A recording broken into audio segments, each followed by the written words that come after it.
concours de modèles et allures pour foal, yearling et chevaux de 2 ans à vocation obstacle, aussi bien pur sang qu'AQPS ou anglo-arabe, le national de l'obstacle se veut avant tout être le rendez-vous des gens heureux. Des gens très heureux même.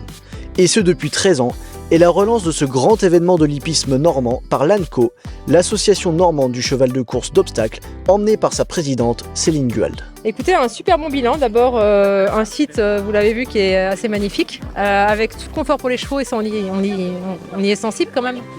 C'est des box qui vont servir au championnat d'Europe de concours complet, donc ils étaient vraiment au top du confort. Et puis des concurrents qui venaient de toute la France encore une fois, et on a vu qu'on ne sacrait pas que des Normands. Il y a eu le succès de la Vendée, de la Sarthe, et ça c'est génial parce que ça incite les gens à venir chaque année plus nombreux. On avait battu notre record d'engagés avec 137 chevaux engagés, beaucoup d'entraîneurs, beaucoup de courtiers, beaucoup de commerces et beaucoup de bonne humeur. Même si c'est devenu un gros bébé, donc l'organiser, ça demande de l'énergie. Il est évident que ce national de l'obstacle ne serait rien sans le travail acharné de toute une équipe de bénévoles, aussi dévoués que passionnés, et le concours de plusieurs partenaires à la fidélité inébranlable, comme la marque d'aliments Dinavena, l'agence de vente Osarus ou encore celui de la région Normandie. Pour moi, c'est primordial, c'est la base de notre activité. Dinavena est une marque plutôt spécialisée vers les courses et la recherche de la performance en protégeant le bien-être et la santé.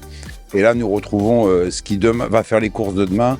Et il est primordial de bien nourrir les poulains dès le plus jeune âge et d'aider nos éleveurs qui nous font confiance et qui travaillent avec nous à présenter leurs chevaux pour les vendre ou pour montrer le résultat de leur production. Donc on est assez fiers de voir que le foal qui a gagné est élevé Dinavena. Ça fait toujours plaisir. Je ne pense pas qu'il y ait de lien de cause à effet, c'est parce que c'était le plus beau. On est près des éleveurs. Ça fait quelques années maintenant qu'on est auprès de l'équipe de Pascal et toutes les personnes qui organisent cette manifestation. Donc important pour nous parce qu'aux Arus, l'obstacle, on a plusieurs dates importantes dans l'année. En l'occurrence, on prépare la vente de crans de début septembre, chevaux à l'entraînement, et la vente du lion d'Angers, vente élevage de fin d'année. Donc oui, il est toujours important pour nous d'être présents. Beaucoup de monde toujours sur cette manifestation. Des beaux poulains, des juges de qualité. C'est obligatoire pour nous d'être présents. La vocation que nous avons, nous, en région Normandie, c'est de faire de la Normandie la terre d'excellence du cheval. Donc il est tout à fait normal que nous cofinancions et que nous supportions, au sens de supporter, des événements comme celui-là, qui sont des événements nationaux. Et donc, tous les chevaux de France peuvent venir concourir à cette compétition yearling et 2 ans.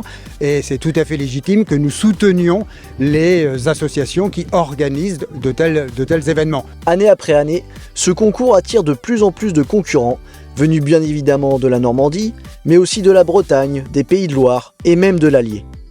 Des candidats tous plus bien présentés les uns que les autres et qui n'ont aucunement facilité la tâche des juges au moment de délibérer, notamment celle du jeune entraîneur à succès Hugo Mérienne, le juge d'honneur de cette édition 2023. Chez les foals tardifs, la palme est revenue à Athéna Chiron, une fille de Castle du Berlay sur une mère Della Francesca, présentée par le Haras du Chiron de Stéphane Boulet, jeune éleveur vendéen. Chez les précoces, la victoire a été décernée à Nikita Sapi, pouliche par Batiron sur une mère Great Pretender, qui a ensuite été élue championne suprême par le jury, à la plus grande joie de son éleveur de l'écurie Sapi, Arnaud Pichon. C'est un travail de longue haleine, toute l'année on travaille durement pour arriver à ça, pour venir les emmener prêtes, les préparer, les chouchouter, les câliner, puis on a énormément de chance. Ça c'est la récompense d'une année de travail et voilà. Donc c'est beaucoup d'émotions. Comme on vit ça intensément avec énormément de passion, forcément, c'est comme si on avait gagné un groupe 1, je sais pas. Pour nous, c'est en tant qu'éleveur, c'est ça, c'est notre groupe 1 à nous, ça. En fait, quand on gagne ici, ça veut dire qu'on a battu, pour les foals, on a battu plus de 70 poulains venus de toute la France. Donc le champion des foals poulains, c'est pas de la blague. Et pareil, quand on gagne les yearlings, il y en a quand même une quarantaine, etc. Donc ça devient dur de gagner. Du côté des yearlings, la section des mâles a été remportée par Top Magneto, un fils de Nirvana du Berlay sur une mère Enrique, venu mettre à l'honneur l'écurie Caporne de Céline Guald.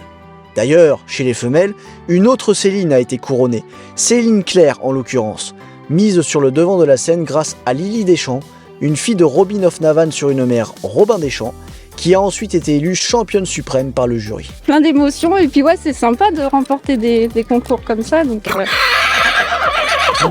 Il y a de la joie non seulement pour le cheval mais aussi pour sa présentatrice. et non mais c'est bien, c'est de la récompense, c'est bien. C'est important pour vous de participer à ce genre de manifestation? Oui, même si je le fais pas tout le temps, ouais, ça met en valeur les talons, la maman, plein de choses. Enfin, chez les 2 ans, la section des mâles a été remportée par le bien nommé He Is on Fire, un fils de Chant du Coq sur une mère Cap-Garde, présentée par Élise et Geoffrey Huette, et celle des femelles par Lily Dangos, elle aussi par Chant du Coq, l'étalon du haras de la Barbotière, croisée avec une mère par Blue Brésil. Cette dernière a ensuite été couronnée championne suprême, provoquant alors une immense émotion pour ses éleveurs, Anne et Christophe Cadel. Oh, je vais pleurer ce soir. On peut pleurer maintenant aussi. Oh non, c'est déjà fait. C'est trop d'émotions.